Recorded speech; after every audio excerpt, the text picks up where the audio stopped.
divide 73 by 2. So here we divide 73 by 2 in a long division method. So 2 times 3 means 6.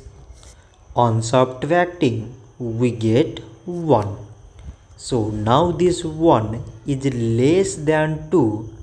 So we bring down the number beside this 3. So now it became 13. So 2 times 6 means 12. On subtracting we get 1. So again this 1 is less than 2 and there is no other number beside. So we put here decimal and we can take here 0. So now it became 10. So 2 times 5 means 10. On subtracting we get 0. So 73 divided by 2 we get 36 decimal 5.